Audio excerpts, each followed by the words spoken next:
बिहार के लोग को एक जो सपना दिखाया नीतीश जी ने और उसको पूरा करने का प्रयास किया। सत्ता बीजेपी की आनी है और बीजेपी कभी अपनी पत्ते नहीं खोलती है, इसलिए कि अभी आपने देखा कि पूरा राष्ट्रीय अध्यक्ष बिहार में सबसे बड़ा चीज़ था कानून व्यवस्था का। कानून व्यवस्था इतनी खराब थी कि बहन बेटियों का चलना मुश्किल हो गया था। और अभी जो महिलाओं की सुरक्षा जो हुई है इस राज्य में और राष्ट्र में मोदी के नेतृत्व में, वहाँ नीतीश कुमार के, तो महिलाओं का प्रतिशत वोटिंग के प्रति बढ़ा। जो उनके लोग थे, लालू प्रसाद से जुड़े हुए जो लोग थे, काफ़ी नौ सामंतवाद का जन्म हुआ और समाज में शोषण करने का काम। तो उनके पुत्र जो है वो अपने विरासत को नहीं संभाल पाए, उनमें नाना प्रकार के व्यक्तिगत अवगुण आ गए हैं दोनों पुत्रों में।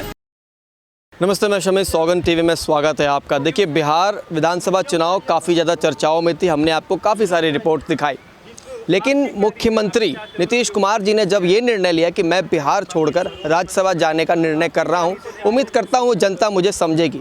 तो क्या जनता उन्हें वाकई में समझ रही है? यही जानने के लिए मेरे साथ इस वक्त खुद बिहार के निवासी हैं। सर, पहले तो बहुत बहुत नमस्कार आपको। नमस्कार सर, क्या कहेंगे, नीतीश कुमार जी ने जब ये निर्णय लिया कि मैं बिहार छोड़ना चाह रहा हूँ और दिल्ली अग्रसर हो रहा हूँ, तो कैसा लगा? ये खबर कैसी लगी आपको? खबर देखिए, बिहार के लोग को एक जो सपना दिखाया नीतीश जी ने और उसको पूरा करने का प्रयास किया। तो कोई भी घर का या समाज का कोई भी पथ प्रदर्शक है, अगर जाने लगता है तो दुख होता है और लोग को आशंका रहती है कि इनके जाने के बाद हो सकता है कि इनके दिखाई के रास्ते पर आगे की सत्ता चल पाएगी या नहीं चल पाएगी। तो थोड़ा मुझे भी दुख हुआ कि नीतीश कुमार जी वहाँ से हट रहे हैं। अगला मुख्यमंत्री जो आएगा उनके दिखाए रास्ते पर चलेगा, विकास के रास्ते पर चलेगा कि नहीं चलेगा। दावेदार है कौन? सबसे बड़ा सवाल तो दावेदार देखिए, सत्ता बीजेपी की आनी है और बीजेपी कभी अपनी पत्ते नहीं खोलती है, इसलिए कि अभी आपने देखा कि पूरा राष्ट्रीय अध्यक्ष बिहार का आदमी बन गया, जिसका कहीं नाम नहीं था।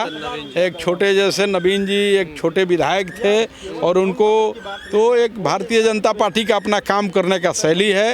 अब किसको बना देगी, वो सब 3-4 लोगों का नाम चल रहा है, नित्यानंद राय, सम्राट चौधरी, ये लोगों का, कुछ लोगों का नाम चल रहा है, गिरी का नाम आ रहा है। अब कौन बन जाएगा इसकी 2-4 दिनों में 16 तारीख को क्लियर हो जाएगा। नीतीश जी ने शपथ कर ले लिया है। सर देखिए, जब भी बात होती है बिहार की तो नीतीश कुमार की भी बात होती है और ये भी कहा जाता है कि नीतीश कुमार को वो बिहार मिला था जो ऑलरेडी गड्ढे में था। उस गड्ढे को भरने का काम नीतीश कुमार ने किया, फिर चाहे वो सड़क की व्यवस्था हो, सुरक्षा व्यवस्था हो, महिलाओं की सुरक्षा हो। लेकिन क्या अब बिहार को वैसा मुख्यमंत्री दोबारा मिल पाएगा? देखिए, कोई ज़रूरी नहीं है कि मिल पाएगा। बिहार में सबसे बड़ा चीज़ था कानून व्यवस्था का। कानून व्यवस्था इतनी खराब थी कि बहन बेटियों का चलना मुश्किल हो गया था वहाँ। अभी मैं बता रहा था आप लोगों को, तो इस स्थिति से उबारने का काम तो नीतीश कुमार ने किया और इसके बाद जो भी मूल चूल व्यवस्थाएं थी उसको सुधारने का काम किया।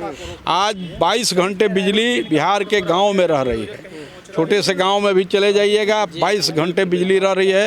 हर गांव में बढ़िया चमचमाती सड़क मिलेगी, स्कूल मिलेगा, अस्पताल मिलेगा। इन सब चीज़ों से वहाँ की जनता खुश है। और पुनः और अभी जो महिलाओं की सुरक्षा जो हुई है इस राज्य में और राष्ट्र में मोदी के नेतृत्व में, वहाँ नीतीश कुमार के, तो महिलाओं का प्रतिशत वोटिंग के प्रति बढ़ा है। जो नारी शक्ति है उसको बीजेपी ने सम्मान करने का काम किया है, नारी शक्ति को आगे बढ़ाने का काम किया है। सर, राजद का क्या बिहार से जो है पूरी तरीके से साफ हो चुका है मामला? क्योंकि हमने देखा है परिवार के अंदर तो फूट है ही, इनके बयानबाजी भी सुनते हैं तो ऐसा लगता है कि बिहार की जनता के लिए काम नहीं करना चाहते। तो राजद देखिए, लालू प्रसाद यादव में कुछ खूबी भी थी। उस समय समाज की जो ज़रूरत थी लालू प्रसाद यादव ने दिखाया था। वह सपना जो भले झूठा ही था लोगों के मन में, लेकिन सत्ता में आते ही जो उनके लोग थे, लालू प्रसाद से जुड़े हुए जो लोग थे, काफ़ी नौ सामंतवाद का जन्म हुआ और समाज में शोषण करने का काम किया और उनके पुत्र जो है वो अपने विरासत को नहीं संभाल पाए, उनमें नाना प्रकार के व्यक्तिगत अवगुण आ गए हैं दोनों पुत्रों में। तो इसलिए इस सत्ता को नहीं, जैसे आप अकबर को महान शासक कहते हैं, उनके शासन को, माऊ को, लेकिन उन्हीं के वंशज जो हुए आपको औरंगजेब आ गया, या और लोग हैं गए, मुगलरिया सत्ता ख़त्म हो गई बहादुर शाह जफ़र से।